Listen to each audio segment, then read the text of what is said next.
offensive plays. Very fast intro there. I don't know if we caught it in time, but we are live. In fact, it is a live edition of the Patriots Daily Podcast here on the CLNS Media Network. First and foremost, as always, make sure you rate, review, and subscribe to Patriots Press Pass here for all of the best Patriots coverage in the New England area. And also to our good friends at Prize Picks, head over to Prize Picks. Use code CLNS for $50 instantly after you play your first $5 lineup. We are here for a mailbag edition of the pod, Taylor, followed by a Discord chat, after this. So as I say that, please, if you're going to join us after, download the Discord app. And yeah, Amit's got it right up here. Download Discord. Use the link in the chat that's pinned right now. Use that link, sign up, and then if you are a member, it's going to be, so everyone can join the Discord chat. Members are going to be the ones who will be allowed to join us on stage.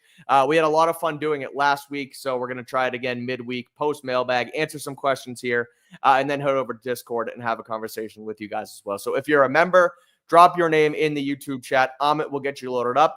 Make sure you're verified, and then you can talk with us, hop on stage, and ask us some questions.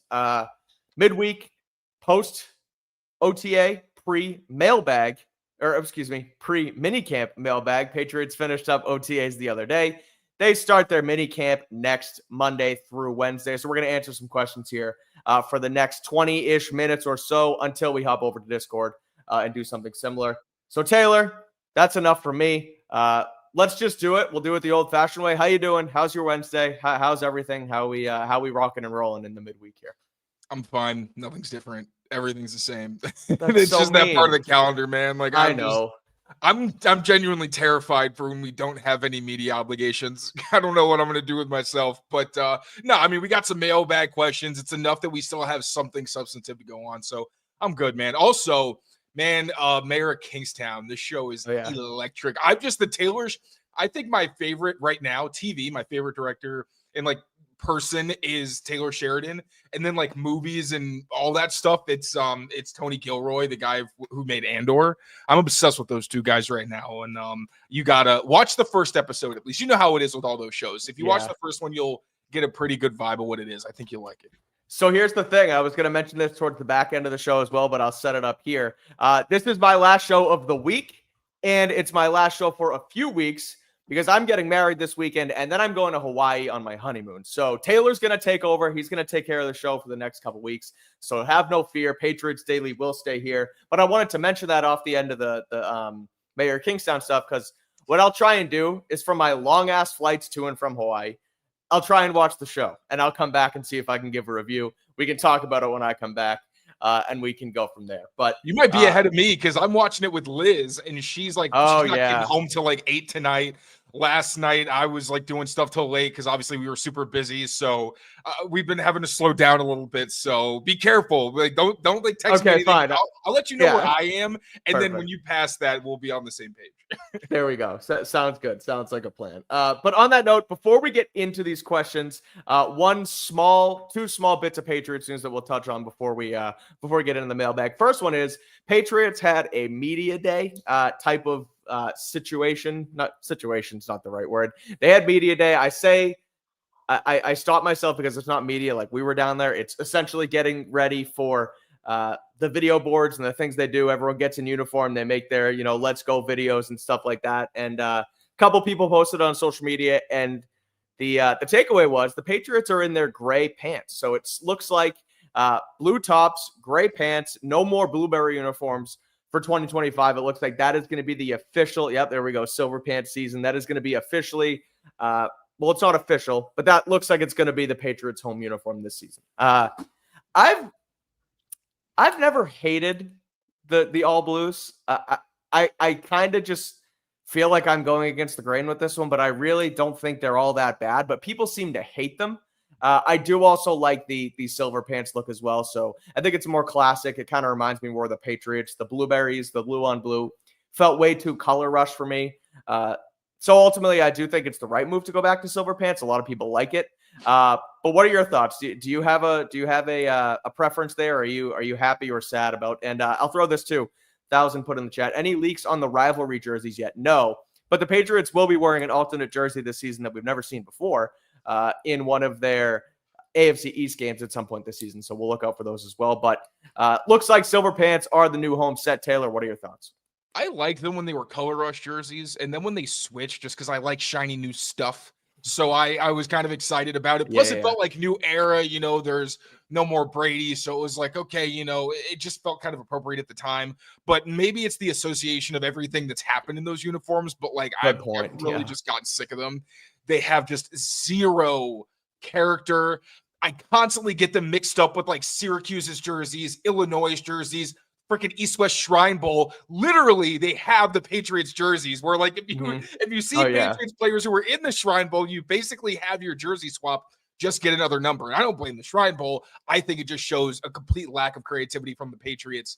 And I've also I love the Seahawks uniforms in 2012, and I still like them, but I cannot stand most of what Nike's done with these uniforms. But that said, going a little bit back to what the uniforms used to look like in the classics with the silver pants, I'm on board because it just feels a little bit like we're getting away from the stink of the past, this recent era of Patriots football. But yeah, I'm happy about it, and I'll be more excited whenever they actually change the entire uniform again, because I can't imagine they want to stick with these just horribly unoriginal, bland uniforms. And once I heard somebody refer to them as the Blueberries, I think that was the death knell for me. I was like, yeah, I hate them. Now I think of it that way, they disgust me. I agree. I'm totally with you. And I'm trying to figure out, there we go. Here's what they look like. Here's what we saw today. Shout out Carlos, friend of the show. There's some Drake May here getting ready for the video board, and he's got the gray pants on. I don't think they would have wore the gray pants if they weren't going to be their primary home. So little accidental leak here by the Patriots, I think, but that's what it's looking like. And I'll scroll Carlos's timeline to give us some other Patriots news that we can touch on. Patriots named Tony Kinkella as their next director of college scouting, replacing Cam Williams, who left for the Denver Broncos earlier this year. Actually only a couple weeks ago, earlier this year. And then Patriots also, I think we touched on it, but did hire Alonzo Highsmith's son, Alex Highsmith, I believe is his name, to the front office as well. So a couple moving parts. But the big one is that Kinkella has been promoted as the director of college scouting. Yeah, I obviously it's really hard to have a take on these guys when you're not super plugged in, like we're not. So I'm not really familiar with them, but continuing the rebuild of that Patriots front office really is just the biggest takeaway for me. For sure. All right. Well, on that front, let's get to some Patriots questions. We'll answer a couple of them here before we head over to the Discord chat. I will remind you again, if you're not already a part of our Discord, head over to there and join us. It is in the pinned comment here on the comments here on Patriots Press Pass. Join our Discord server with that link. And if you are a Patriots Press Pass member, you will get exclusive access to answering or asking questions to us on the stage. So drop your name in the chat, and Amit will get you approved on that site so we can actually pull you up on stage and talk with us. Anyone's welcome, not just members. Anyone can come join Discord. Only the members can actually talk, however, and join us on stage. So we're going to do that here around 3:30, but first we're going to answer some preloaded questions that we got on Taylor's Twitter account. So without further ado, let's start right here. Taylor, how many running backs and wide receivers do you see making the final 53? This is kind of I don't want to say perfect, but a kind of what we did with John Lyons yesterday here on the show. If you haven't checked it out, we did a full 53-man roster audit where we basically looked at, okay, post-OTA, pre-minicamp, what does each room look like? Who has the inside track to earn some roles? Who doesn't? We've done way too early 53-man roster projections before. But right now, kind of how do you see this thing playing out with running backs as well as wide receivers? I think running backs will see 4 because we know that Josh McDaniels really does like that rotation. Ramondre Stevenson and Travion Henderson are locks. You could debate Ramondre Stevenson if you want. The team has given no indication that he's anything less than their bell cow back. Antonio Gibson, I still think is going to have a significant role in this offense. He's a talented player. And as your RB3, and now that you have Travion Henderson, who is a secure ball carrier and also gives you a similar type of flexibility, I think if Henderson does take a little while to catch on, like I've said, in practices, I do think his hands were a little bit less consistent than I thought they'd be. So if there is some kind of learning curve and he can't be the premier third down or receiving type back, Antonio Gibson can rotate in. And Lan Larison, now he hasn't done anything crazy in camp. I was kind of hoping that he would pop a little bit more, and he's gotten some time with different groups, but he does have the kind of skill set on paper, at least in the, exciting plays in his college tape that you think he could sneak onto the roster. So 4 seems like the number for the backfield. And I guess fullback is technically a tight end, but I think they're going to keep some version of a tight end or a fullback. So, but still, that's more of a tight end group. Receiver obviously is very interesting. This could play out in a ton of different ways. I think at this point, it's kind of fair to assume that Stephon Diggs actually will be ready by week 1 because he even participated so early on. Like, he's got all summer where even if he doesn't necessarily play as a veteran, I wouldn't be shocked if he's just like, no, I'm ready. And he's played in a version of this offense before. Todd Downing alluded to his time under Brian Daboll, which was funny. When I asked him about Daboll, he actually talked about Ben McDaniels, Josh McDaniels' brother, and didn't really acknowledge Daboll. But I'm glad that somebody did, because I was like, wait, maybe I kind of put too much stock into that, but clearly I know Downing was saying it's helped with the carryover. So if Stephon Diggs makes the roster, I think it's bad news for Kendrick Bourne, because I think you kind of want Stephon Diggs to be your Z/slot kind of guy. Kayshon Boutte, at this point, I think he does make it just because he is your veteran X receiver and the only guy who's consistently been with that top group, although we've seen kind of Kyle Williams mix in a bit there. So the X spot, I'll kind of break it up that way. I think it's going to be Kayshon Boutte and Kyle Williams. At this point, until we see Mac Hollins, I would guess that he actually starts the year on the PUP list. So Kayshon Boutte, Kyle Williams, because we haven't seen him yet. And considering you've got Kendrick Bourne, maybe that's the way he sneaks on. But either way, with Efton Chisholm, if he keeps performing the way that he has, and Jalen Polk has been looking like he's as involved as he can be at this stage, maybe he starts on PUP too. Like, that's the thing. I don't know how many of these guys are even going to start the season healthy, which makes it very difficult. But I'll put the number at this. I'll say 6, maybe 7 if we have a really tight roster battle. But it's also weird because you have so many veterans who basically play the same position. And that's the part that really kind of throws a wrench in this. But I'll say 6 for right now. And it didn't ask me who, so actually I'm not even going to guess. I'm just going to say I think it's going to be 6 receivers. There you go. And I agree. I think for the running backs, it's definitely obviously Mondre Henderson and Gibson. I think Larison's the wild card. And I think that might sort of be a weighing the running back room versus the tight end room, where does CJ Dupree or does a why can't Jack I think Westover. Jack Westover. If they can kind of turn into somebody who, first of all, can play fullback like Westover has been doing a little bit, but also be a force at tight end as well, where that could kind of trickle into, okay, you can't keep Larison because we got to keep a third tight end as well as potentially a fullback, and then kind of go from there. But right now, I think 4. Larison, you mentioned he hasn't been able to do much. It's hard for running backs to kind of, stick out during the non-padded practices. So give him the benefit of the doubt right now. And the wide receiver, I agree. I think it's 6. I was listening to Alex Barth actually yesterday a little bit. He was on 98.5 with Felger and Maz, and they were talking about the wide receiver room. And Felger was kind of pushing back, shocker, saying that, they can only keep 5. They won't keep 6 wide receivers. And that might have been like an old head type thing. Like, I used to cover the team way back when, and they only kept 5 then. So how are they going to keep 6 now? I think they will keep 6. I think the position is too, frankly, mediocre for them. Yeah, right. There's not enough security where, we're so confident in our top 2 guys to play X amount of snaps all the time. And there's not going to be enough time to build a gap so far that Jalen Polk, Kayshon Boutte, Kendrick Bourne, any of those guys are like clearly off the roster. So there's probably going to be some fiddling around with, with the pup lists and things like that as well. But I do think ultimately it ends up as 6 guys as well. Who it is, we'll have to wait and see. I think next week's minicamp will certainly give us a little bit of answers to that question next week in Foxborough. On the other side of the ball, R. Sullivan 5 asks, who will be the second off-ball linebacker next to Spillane, and how will Duggar and Peppers be used? On this note, can't remember if we talked about it yesterday. I think we did with Lions, where Jelani Tavai went down in the last OTA practice. Turns out he has a calf injury. It looked worse than the prognosis. Adam Schefter reported yesterday that He will be out until training camp. However, the reaction made me feel like it was much more serious, and that's something that was going to hinder him during the season. Turns out he will be hopefully ready for the start of training camp. So that's one nugget on the linebacker room. But how do you see it playing out, as well as how they're going to use those guys in the back in Duggar and Peppers? I see it continuing to be a rotation the way it's been over the past few years. I think if Jelani Tavai is healthy enough to start the season, he may be your early down inside linebacker. And then in more passing situations, it ends up being Christian Ellis, because we know he really flashed and grew in coverage, and he flashed a little bit as a blitzer as well, although not quite as much. So I think he's going to be your passing down guy, and then you'll get some safeties rotating in there. We see Marte Mapu at the second level. So we see safeties there a lot. So it's kind of hard to tell exactly if he's a linebacker or if he's more of it's a lighter package.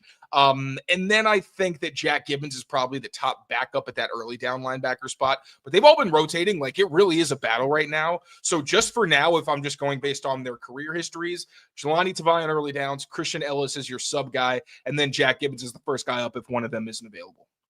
For sure. All right. Well, before we get into the rest of the mailbag, we got about 8 minutes left here. But before we finish it off, I do want to touch on our friends over at Prize Picks. Prize Picks is the best place to get. Wait, where's the? There we go. There it is. Prize Picks is the best place to turn your sports knowledge into cash with millions of dollars. With millions of members, Prize Picks has made daily fantasy sports accessible to all, and all you've got to do is pick more or less on at least 2 players for a shot to win up to 2,000 times your cash. So run your game all season long on Prize Picks. There is only one series left in the playoffs, and the championship is officially on the line. And that means time is running out for you to put your final takes to the test on Prize Picks.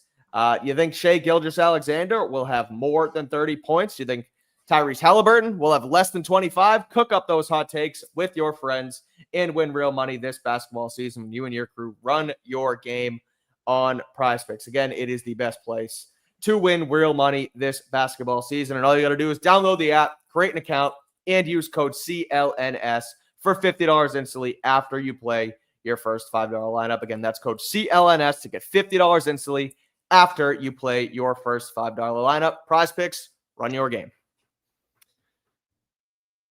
Shout out Prize Picks. As always, I know I just said it, but again, if you are interested in it, they have the hockey playoffs on there as well. Those start tonight between the Oilers and the Florida Panthers. So if you want to get on the action and help us out as well, use code CLNS. You get $50 instantly after you play $5. All right, we talked about running backs, wide receivers. We touched on linebackers a little bit. This question interests me, Taylor. Because I also saw someone ask something similar in the comments. So I'll pull this up first. Is Christian Barmore eligible for Comeback Player of the Year? He's certainly eligible.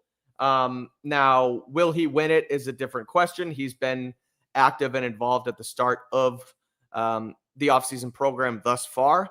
But the reason I asked that as well is because someone in the chat actually asked, who are the Patriots who are most likely to win NFL awards? Drake May winning MVP seems extremely unlikely. I would agree.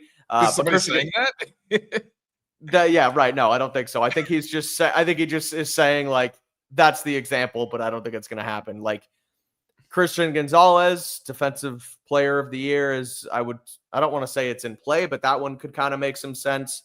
Rookie of the Year, Travion Henderson, if he goes for like a shitload of yards, he's just not going to get the There's volume. no way he'd be the receiver.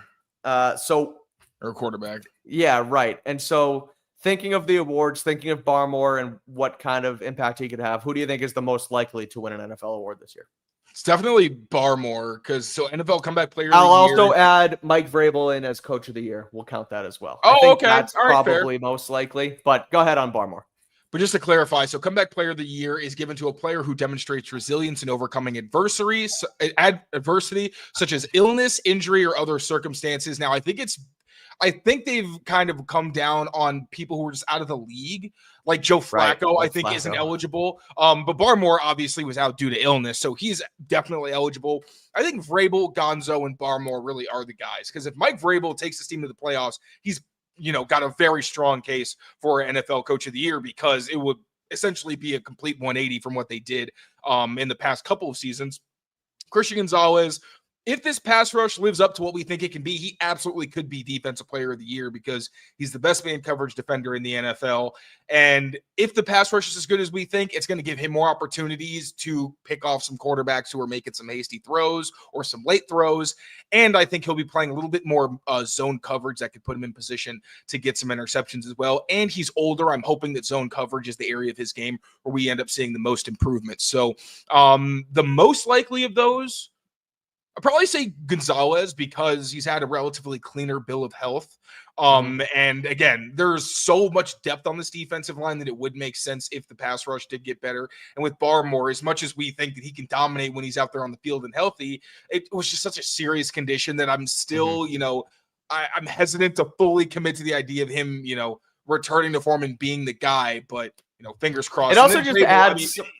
I think we'll get to this question. Still some questions that we now have after seeing the team in OTAs that make me question a bit like our record predictions necessarily. So I would put Vrabel kind of right ahead of Barmore, I would say, but Gonzalez at the top.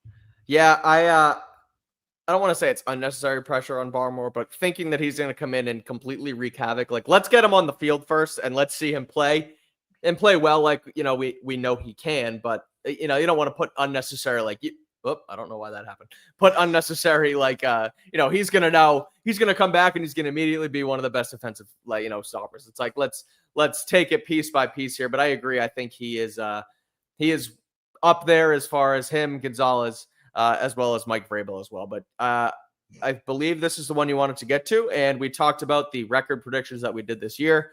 What is the most likely thing that can tank this season for the Patriots? Oh, okay. I saw Vrabel and I didn't know. What do you think is something that could be their Achilles heel, the downfall? What doesn't get them over the hump that, we think they can? Drake May. I think if he doesn't improve, and if anything, if he takes a step back, and I think that's not likely, but that really is it. Because I think this defense has so many veterans and much better depth than they've had in the past that I think they'll be able to at least be solid. I think it would take a lot for them to be average. I think they're going to be an above average unit, and I think they'll be able to weather injuries if they do come up. And then obviously the offensive line is going to be a big one, but there are so many options at left guard and the position is so relatively unimportant. And I'm saying relative to tackle and even right guard, where just right guards tend to have more one-on-one matchups. But it's really I would put left guard under center because center has so many responsibilities.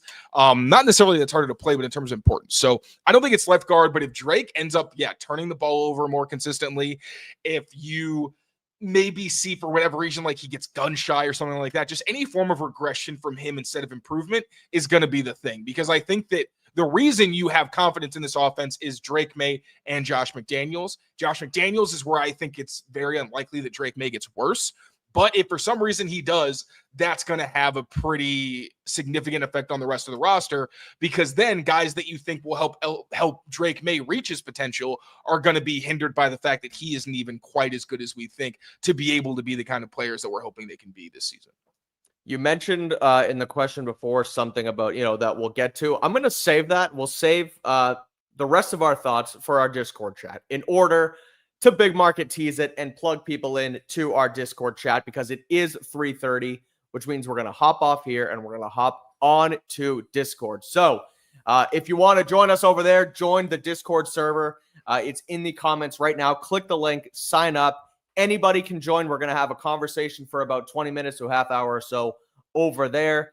Same premise on the Patriots, and we're going to have you guys join us as well. It is our members who can come on stage and ask us questions. So if you are a Patriots Press Pass member, throw your username into the YouTube comments, and Amit will add you there and make you eligible to speak with us. If you want to speak with us but aren't a member yet, sign up for a Patriots Press Pass membership right now.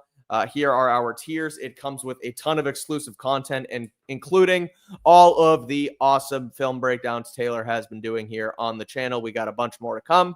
So join the membership, drop your username, and Amit will let you in to the Discord chat, which we're going to head over to right now. So on that front, we'll answer some more questions over there. We appreciate you guys joining us here. We appreciate you guys joining us on Discord as well. We're trying to build up that presence and that community. We had some fun there last week, the week before. We're going to try it here today on Wednesday as well. So join us over there on Discord. Until then, like I mentioned, I'm going to be out of here for a couple weeks. Taylor's going to take over the show. I'm going to go get married. I'm going to go enjoy a honeymoon in Hawaii. I'll try and call in to the show from the beach down there. But until then, take care of yourselves. Take care of each other. As you can tell, I'm on when you're senior year of high school and you're just like senioritis checked out, like got to get through the workday. I'm kind of there right now, not going to lie, but it's not over yet because we got to go have some fun on Discord. So join us over there. Until next time, take care of yourselves, take care of each other, and we'll see you next time. Peace out, everyone.